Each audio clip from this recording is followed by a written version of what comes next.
All right, we're live. Welcome to Dive into World Building. And this week we are talking about a topic that was suggested by Kat. Yay, Kat. Well, you called it proxemics and politeness, and I was like, nobody knows what that is. And then so I changed it. so I changed it to personal space and body politeness. Which I can work out. Sure. But we can get into more details and we can nuance it up.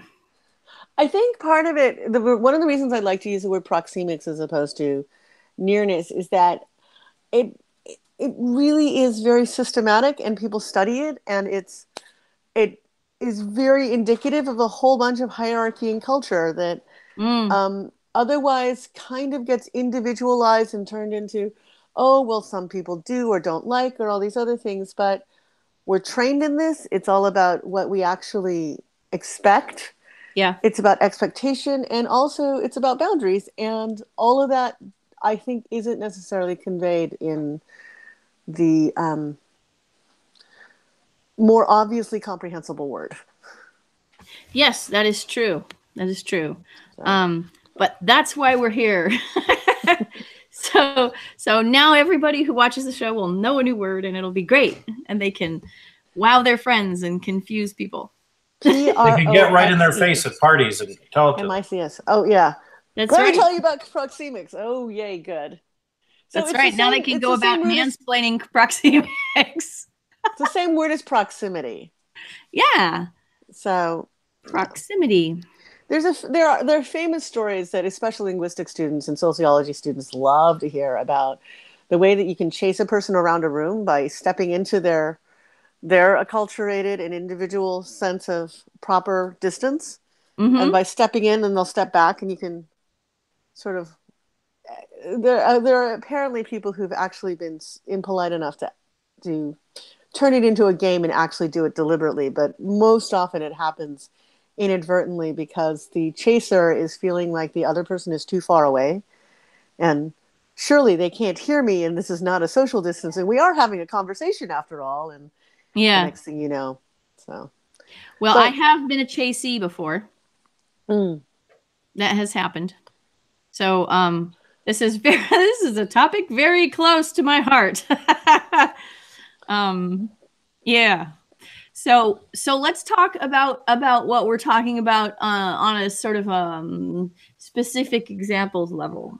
So basically, this is a question of how close do you expect people to talk to you if they are going to have a conversation with you. Right. So, and yeah. Go on. So the one-on-one distance, I'm going to use the ASL, one person and the other person. Some people like to be in I can touch you distance. Mm-hmm. If I reach out my arm. Some people like to be in, if you had your arms crossed in front of you, I could touch your forearm with my extended hand. Some people want even more of a sort of we are in a little huddle.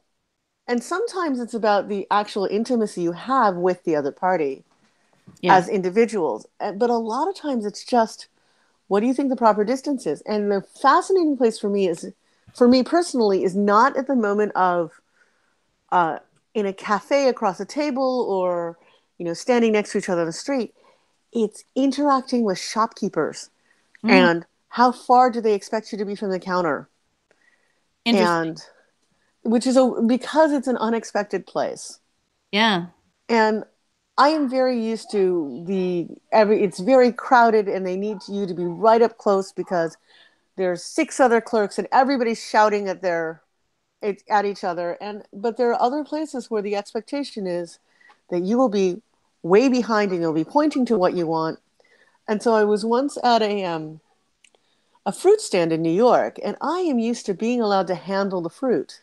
And there's a compact, right, that you do it neatly and gently, and that you will pick it up, and you're allowed to bring it up to your nose and sniff it.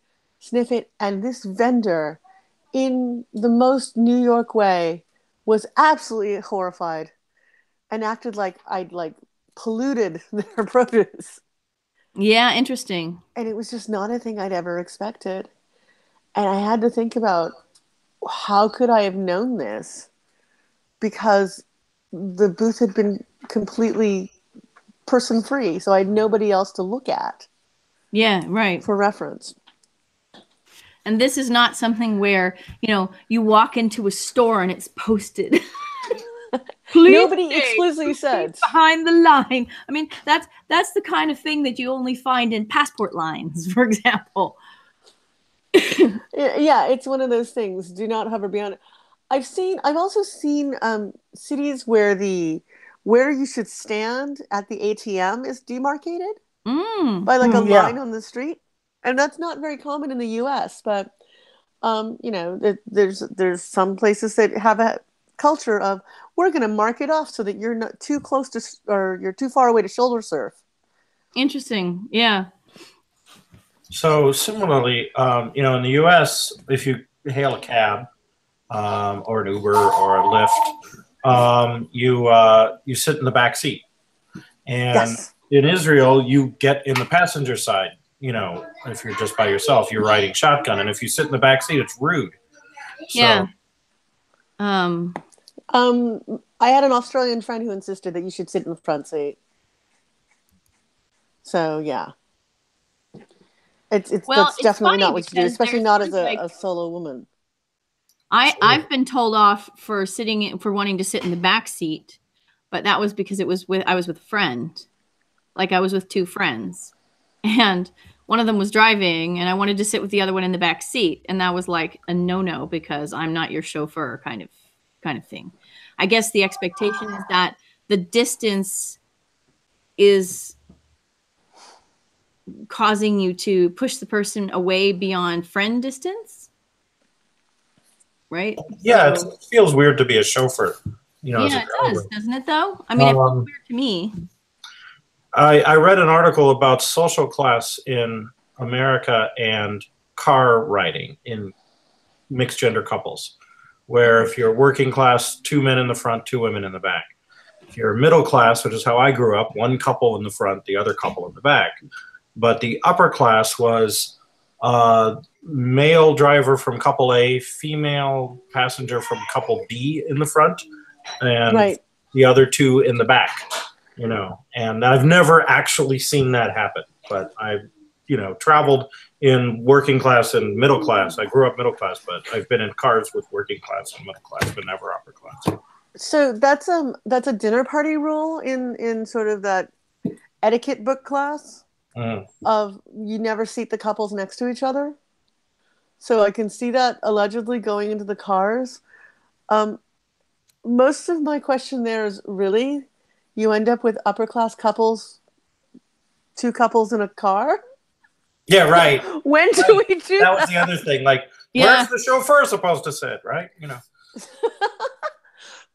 More than I think I've usually seen them separated by just in separate cars. Yeah. I'm trying to think of what I know. I mean, my situations are often weirded because the demarcation isn't socioeconomic. It's Fanish and non-Fanish. Oh, okay. And in Fanish groups, often everybody's friends with everybody else. So you sit split up and not in couple ranks because it's a time to catch up. And so the back seat has a conversation and the front seat has a conversation. And so you're kind of doing random things. And sometimes it looks segregated by gender or it looks segregated by something else. But it's really about, let's mix people up with the added proviso of, well, so-and-so always needs to ride in the front or they get car sick, and so-and-so can't sit behind the driver because it drives them nuts, or the driver has said, please don't seat that person behind me. They're always yelling directions at me. There are so the known bugs are accommodated. So there's always complicated factors, right? And then there's that whole teenage tradition of yelling shotgun. Yeah. And the thing is, the kids now don't do that because, as much that I know of, at least because we used to do it when we were younger because it was a possibility. And now kids don't learn to do that. And I feel like it's changed the way children drive, which is a totally tangential thing, but maybe it's also social distance. Because now we are very much chauffeuring our children. We have to trace this back to the legislation surrounding car seats. Yes. And seatbelts. Car seats and seatbelts. Yep. Yeah, it's interesting because, I grew up bouncing around the back seat, crawling wherever I wanted to, whatever, and when it was only one parent, I got to ride shotgun as a kid because I was an only kid. But now I've got 3 kids, and it's often like one of us driving all 3 kids in the back seat, or even both of us driving. It's like they have their own world back there. Well, I had to get used to having both my kids in the back seat when they were too small to sit in the front seat. And I felt really weird about that for a long time. Sure. But now my kids are big enough where one of them can sit in the front seat. And I think they've completely negotiated it. That one of them is generally in the front seat on the outbound, and the other one is generally in the front seat on the inbound. And I'm not sure that I had any hand in making that arrangement happen. You don't need to, as long as they're not fighting. So it'll be interesting to see how self-driving cars change seating, especially if the front seats swivel or eventually just face backwards, right? Or they face all 4 in the middle, or there's 5 seats, or whatever arrangement you want. I assume initially there will still be a driver and a steering wheel and all the mechanisms just in case. But 5-6 decades into self-driving car technology, I don't think that's going to be necessarily the case. Yeah. They'll have to redesign what it is to be front seat, back seat to just be a completely different paradigm. No, it might just be like limo seating. Yeah. Yeah, it might, like without the driver at all. Right, like the back of the limo. Cut the driver out. Call it good. Sure, it's like stagecoach seating. Right? Yeah. Oh, yeah, there's a good analogy. So for writing fantasy or science fiction or whatever tech level you're writing, because this is about world building. Exactly. That's something to consider. I love the detail in like pre-automobile fiction where like the author remembers that there is a driver up there driving the horses and has characters like bang on the ceiling of the coach to alert the driver to something or other, because that's good use, that's good world building in plot. Yeah. So the other thing to consider is social distance in crowds versus social distance like on the countryside. Like if you're in a city, and the city is like early 20th century, late 19th century, or any earlier than that, there's pedestrians and horses and maybe automobiles, and, you could have litters being carried, and you could have someone standing in front of the litter going, make way, and rudely shoving people. And that, or commoners, or whoever the person in the litter of great importance is, and that could be an experience that you can write about where maybe it's a character who's not used to riding in a litter, but is stuck riding with some upper class person. Or maybe it's a character who gets shoved, and how do they feel about it? They're from the country. I remember reading Cinderella as a kid and going, what are the footmen for? Right? Like, sure. I was like, why do we need all these people I mean, the driver I kind of get, and the horses, yeah, okay, but like, what are the other people for? I mean, okay, but like, Cinderella's got a whole posse. Yes, she does. Yeah. Did you figure it out? Not really, but I mean, I've heard more about it by watching shows and various things. Right. So for the people who are watching this who are going, wait, I never thought about that. The footmen are there because those carriages are very high and you need to bring steps down to get everybody out safely. And the women are wearing clothes that are very constricting and make it really difficult to do things like bending down and getting down, rickety little ad hoc steps. So they are there to hand milady down and to accept packages and other sorts of things like that. And also for ostentation and to show off how well you can have liveried, uniformed people for your underpaid, overworked, dying in the Victorian and Edwardian era, great house with staff life. So, yeah. And also there's that interesting distance about how close are they allowed to get to you? How close are you allowed to get to them? Servants? Depending upon the class of the servant. And the way that proximity to other people is a status marker. You know, you have to be a sufficient status to be allowed up close and personal. Well, at least if you're face to face. Well, I mean, yeah, there's the whole turning your face to the wall thing too. Yeah.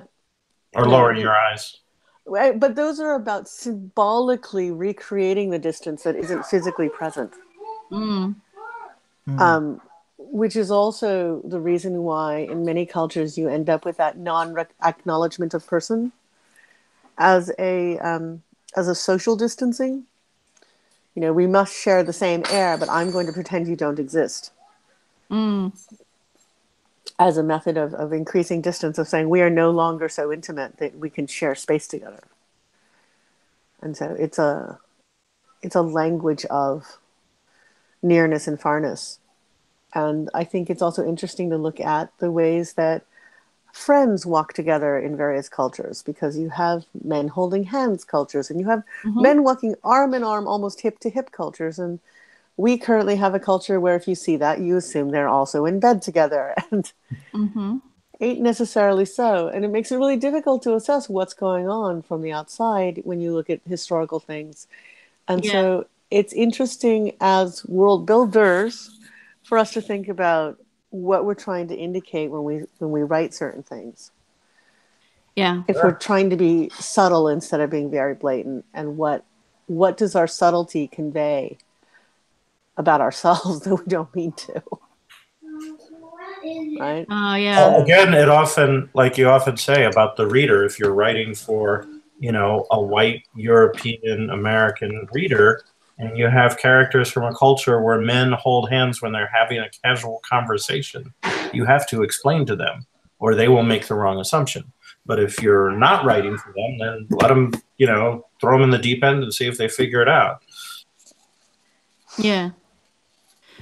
Well, I mean, there's something that I always like to point out to my students that I teach English to, and that is that whenever you choose a metaphor or a simile that creates a comparison between two things, you're not just comparing the two things. You're also saying something about the way that you view those two things.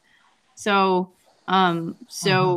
anytime you make a choice in description of a path to take, it is going to say something about you as well as about the world that you're working with and about the characters that you're working with. Or if it's a first-person narrator, about the narrator, right? Which right.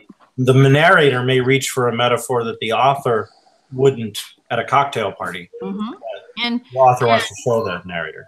Some people are very aware of that narrator space, and some people are, you know, like some people are very deliberate about the narrator space, and some people are less deliberate about the narrator space. And you could do it in third person too, right? You type third person limited narration. You know, I will use metaphors that will occur to the point of view character, even though it's in third person. Right. Yes. Same here. Yeah. We could have easily a whole hour on point of view. That would be fun. Point of view solves everything, as Elizabeth Bear says. You know, okay, I'm putting that on my list of things to talk about because I would love to talk about that. But not today. Not today. I'm just gonna stick a pin in that with a no. Okay. And that as much as I hold Bear's work in esteem and Bear themselves in esteem, I think that that's a pronouncement that's quite fraught and not necessarily looking at a whole bunch of things. This is clearly something that's going to take over an hour. So let's do it. So getting back to this whole back to our topic, world building via distance thing. Also, I think that what's interesting is what's considered adequate size for personal quarters. Yes. Because I was just watching something set on a submarine, and then I was watching something else where somebody was working on a cruise ship and was used to living in much bigger circumstances and was saying, look at my tiny little space. And then also watching people who are doing a year or more in a country with smaller personal space expectations.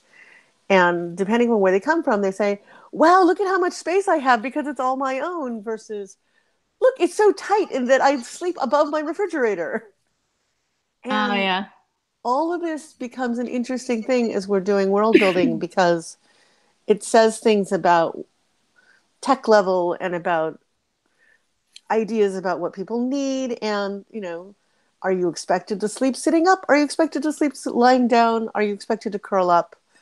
You know, are you in a hole in the ground with a bunch of ostensibly soft padding put down, or are you in a feather bed that I think would nearly suffocate you? It's all different, right?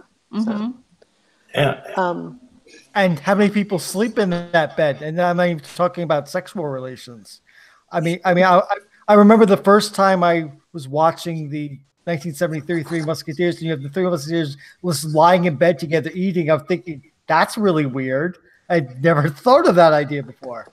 Yeah, well, yeah, like a lot of fantasy novels or whatever that are Tolkien derived would be like, you get your own room at the inn. Well, no, you pay for a place to sleep, and however many other guests have also paid to share the bed with you, and but then you have a gender issue, right? Like the assumption in that situation is everyone's male. But if you have, I mean, we haven't talked really about gender spacing, right? Like how close can you be to someone of your gender, and how close can you be to someone of another gender, and how many genders do you have? And what are the rules there that are as well as like kinship and class and gender have. And then you have characters who are landlubbers going to sea, and suddenly personal space expectations and gender expectations might be very different. And in real life you could be on a ship, and it's maybe mostly men, but maybe it's a pirate ship with a woman captain, or maybe the captain's daughter is on board if it's a Navy vessel or a merchant marine vessel, and there, maybe your character is a girl disguised as a boy in the age of sail, and how do you navigate that, right? How do you prevent people from knowing you're not male, genetically with and so that's it. Those are issues. They are issues, and there's also the things that we don't approach in there is that in that day and age, there wasn't necessarily a lot of communal nudity going on in that context. Well, obviously, or it wouldn't work. Well, yes, and also there's a question of exactly how often, for instance, if you're talking about menstruation, it's an issue because diet has a great deal to do with this, and a lot of other things about development. And we should really get somebody else who's an endocrinologist or an expert to really come talk about this. But this is mostly Kat saying, I'm out of my depth, please somebody else come in. Well, but, if you're not eating enough. I mean, if you're on these sort of short rations that are often part of these kinds of environments, you may not need to worry about that particular thing. Yeah. There's a whole episode to have about the technology so maybe we should talk about menstrual products. So yeah, that's a whole nother episode. So we're gonna jump past that, right? Yes.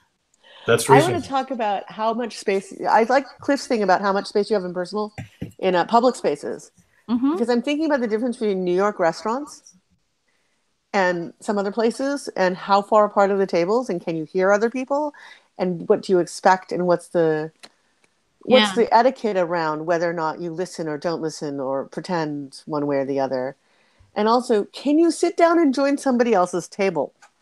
Yeah. Because there's a really interesting disparity in whether or not you're allowed to go sit down at an empty seat at a table. Yeah. If it's got 4 seats, but there's only 3 people there, are you allowed to take that 4th seat if you're a single diner? Yeah, it depends. That's really dependent on a whole bunch of things. and it's the kind of thing that is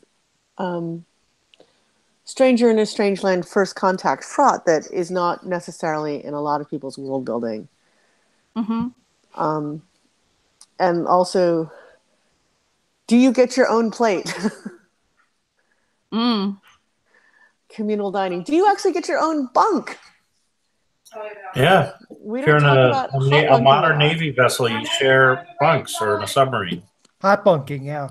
Yeah. You know, there's a whole bunch of expectations we have these days about my bed, my seat, my this, my that is not necessarily culturally normative or culturally fundamental that we assume. You know, if you are some kind of arboreal group, do you have my tree branch, or is there an etiquette around you have to sleep in a different tree branch every night because you'll warp the tree otherwise? Yeah, that's interesting. Right? Or do you fight it out for who gets to sleep on that branch? I mean, I don't know. I'm coming up with some kind of really wacky arboreal culture here, but I think there's interesting exercise in getting out of our normativities. Yeah. There was a novel, World Out of Time, by Larry Niven, in which he had a weird mechanism, but a human from the 20th century goes into the future. He gets killed and crushed into RNA, and his RNA has his memory. But anyway, it's a weird mechanism. That's very dodgy science. But he wakes up in a new body in the future. And the norms at that time, the social norms, are the bathrooms don't have doors and the bedrooms don't have doors. And they're in like this sort of hive-like communal living space. So people are making love or using the toilet or whatever in front of everyone, you know. And the etiquette was not to look, but, you know, this freaked out our narrator, right? Who was basically, you know, mid 20th century American middle class dude. That was, and this was something deliberately done to him by his awakeners to see what his reaction would be. So, yeah, that doesn't pass IRB. It was an interesting take. It was like it was the first time I read something like that where I even considered these things, right? And like Frank Lloyd Wright is interesting because his architecture of his houses generally don't have interior doors. So they're designed to families, but like the master bedroom doesn't have a door. You can shut against the kids. The kids' rooms don't have doors. They have open doorways. Go tour some of the local ones, and I'm realizing that I should know more, and I don't. Some of them have been retrofitted with doors, like, you know. I think that I'm sure the tour guides will say, but yeah, I hear so many stories about him. Your mention of that is bringing something up for me that I'm not sure we should be talking about today, but I think is worth mentioning, which is that there are many stories that deliberately set out to reverse particular social rules. But there are other stories as a sort of a subset of that group that set out deliberately to reverse social rules in order to sort of slap their readers in the face and or titillate them. And that's something that, as we, I don't know, this is sort of a meta topic that just occurred to me, and I don't want to let it go by without mentioning it, because I think we should take it on at some point. Yeah, it's like, we cannot forget that there is this extra layer, not just internal to a world-built culture that we're looking at, but also that we are watching the author make choices to play something out in front of a reader for particular. Are we talking about authorial awareness of reader gaze? Yeah, I guess so. Yeah. This is why I started complaining about the POV solves everything trope. Right. So that is partly why I was thinking about it. Right. So we've been talking a lot about in abstract at least, about how close are you to the person you're interacting with. Mm-hmm. But there's also all of the how close are you to the people you're not interacting with. Like watching people who are used to cars deal with public transit etiquette, for instance. Yeah. New York And City then- subways, yeah. And then, though, there is the difference between a New York City subway crowded and a Tokyo train going to a festival crowded. Yeah. Yeah. Oh, absolutely. And then Oh. there's also the difference between the way people queue in, as I have personally observed it, the way people queue in Beijing as opposed to the way people queue in Bangkok versus the way people queue up in San Francisco or Chicago. All of the rules about how you hang out on the platform are different. Yeah. And it's a question of what kind of orderliness and proximity and such is expected. And I'm just realizing that I left out what you do in a lot of India, which, and a lot of it is population density, and culture and deference rules. And it gets really, really different. And I'm suddenly also thinking about what kinds of announcements are made, but that's a separate episode. But yeah, how close can you be? And I heard somebody claim, oh yeah, so close that the pickpockets can't operate. And I looked at them and I said, surely you're joking. I don't think there's any such thing. There is no non-pickpocket distance I'm aware of. Yeah. Right? I mean, people assume, oh no, because there were 6 feet between us, there was no way. And I'm like, misdirection is an amazing, horrible thing. That there is no plank distance for pickpockets. There you go. Ha. Yeah. And similarly, and this is I'm seeing and noticing more and more how people deal with obviously homeless people in urban environments. You're walking down the street and there's the person sleeping or the person sitting or the person having a loud conversation with nobody and don't have a cell phone, and how much birth. Like there was, and another one that I think I'll always remember. In the 1990s, this was not a class thing, but this was a birth thing.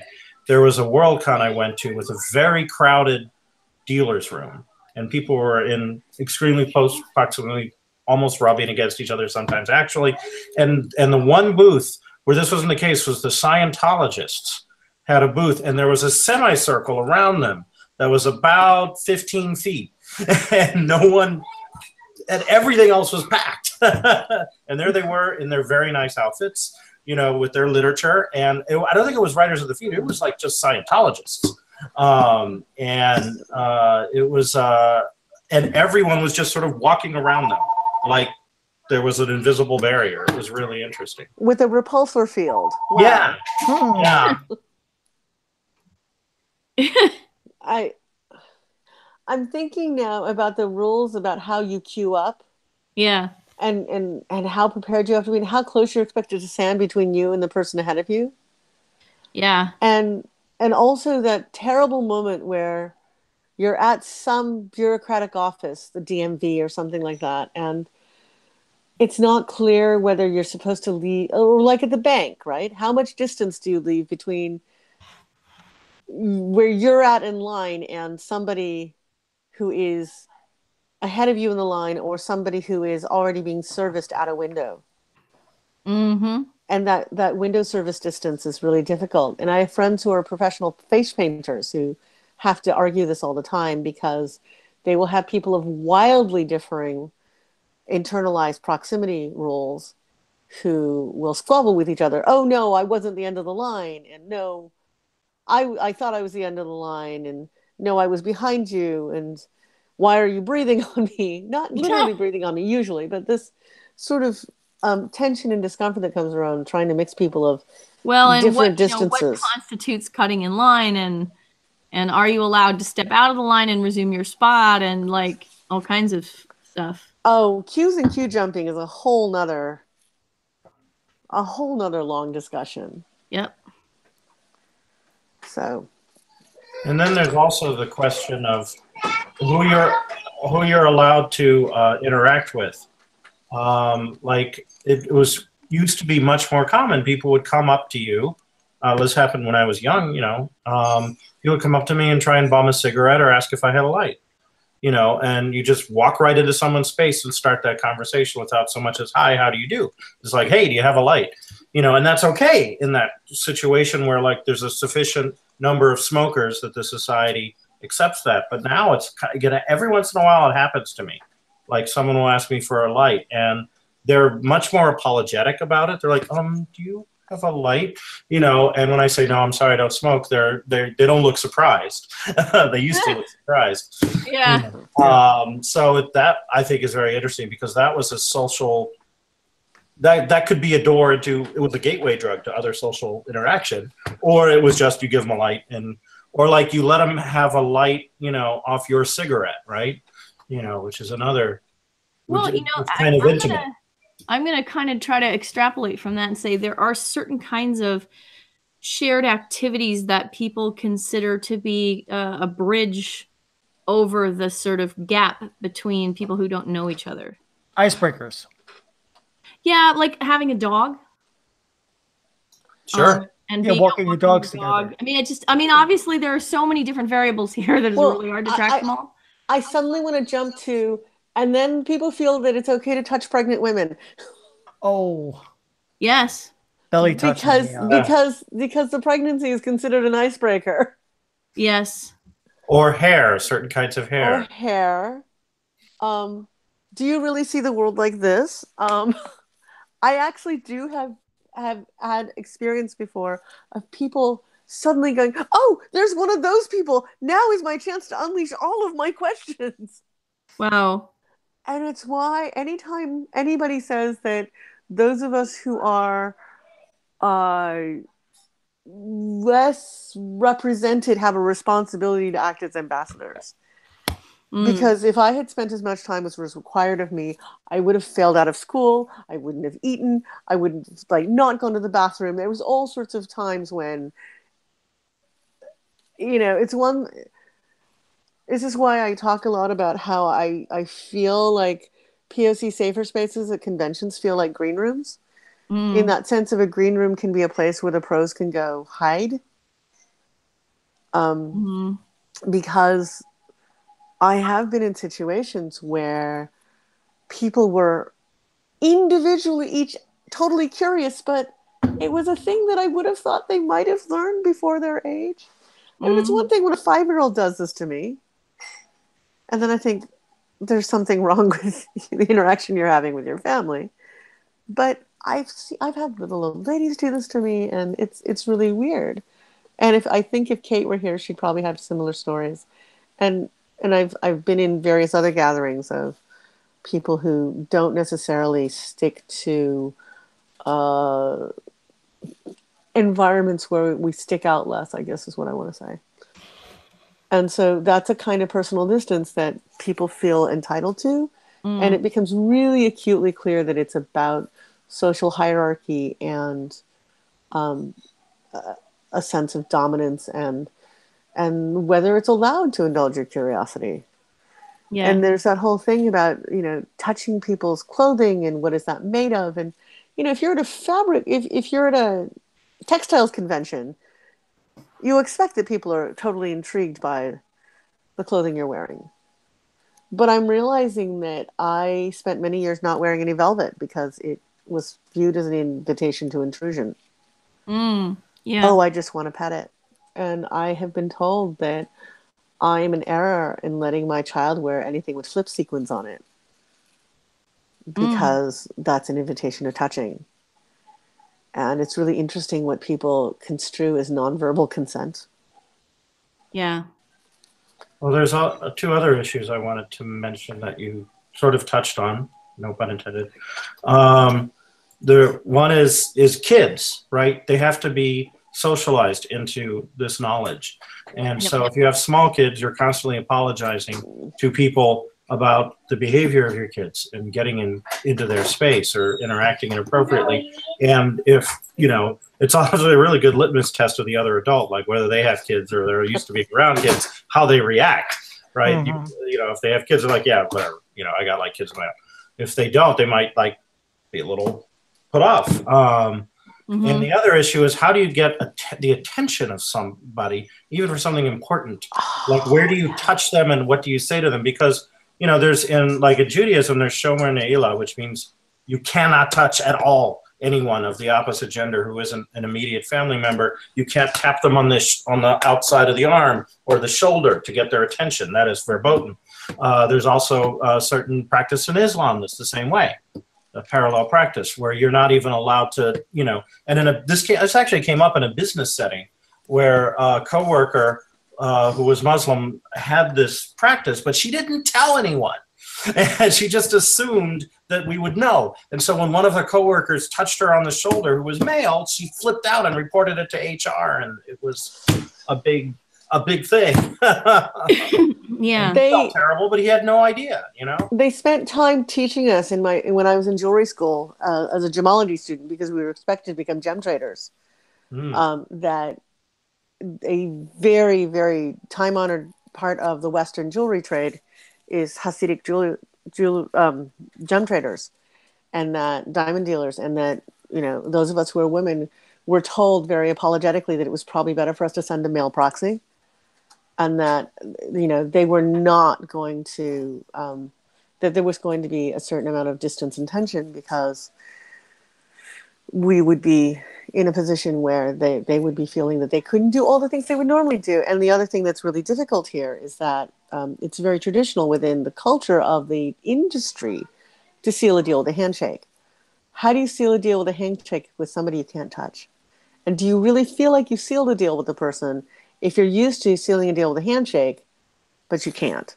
Well, that also comes to greetings. Like, do you greet people by kissing them, by shaking their hand, by bowing, by not, you know, and how do you deal with that? Hugging, you know?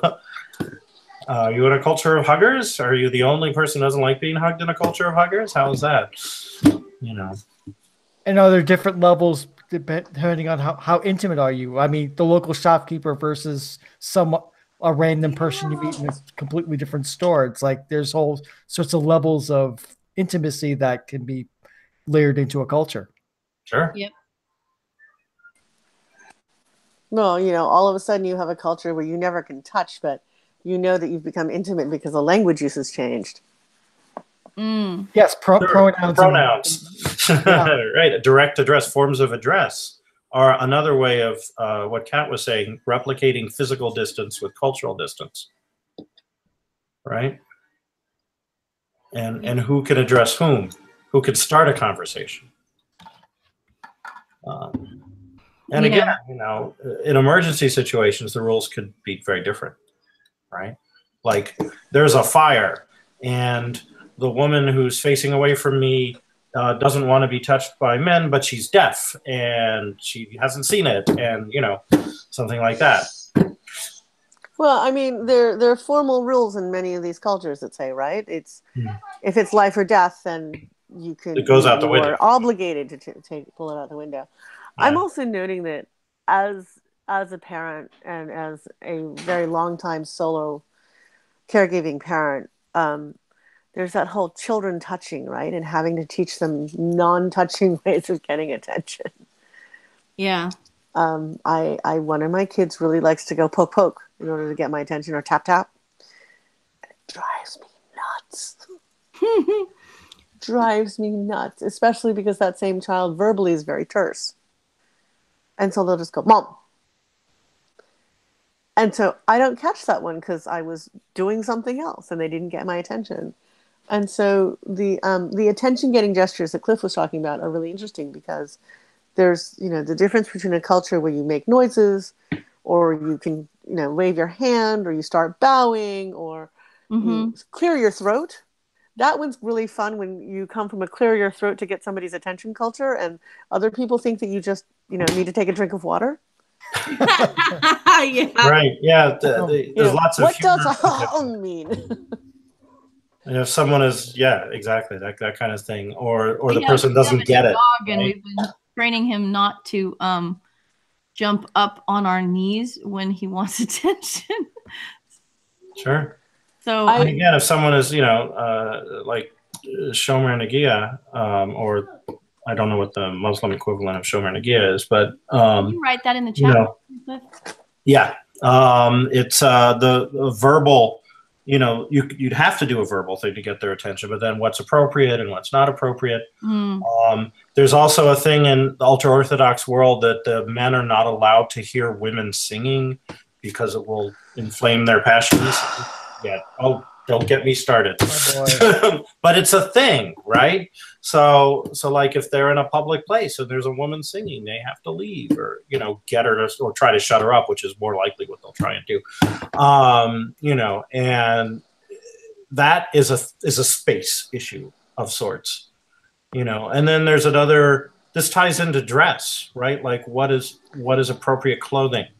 Yeah, social situation, because that's a whole other can of worms. Is, but I just want to note in passing that there's an intersection, right? That clothing is a kind of social proximity or social distance, and maybe the social distance changes based on the kind of clothing you're wearing. Well, and and this was something that Kat mentioned to me when we were first talking about this topic, which was which parts of the body are appropriate to show and which ones do you have to hide. We have done an hour on modesty before. As with most of our topics, it was not nearly a sufficient quantity of time. but yes, it's worth nodding to at this point.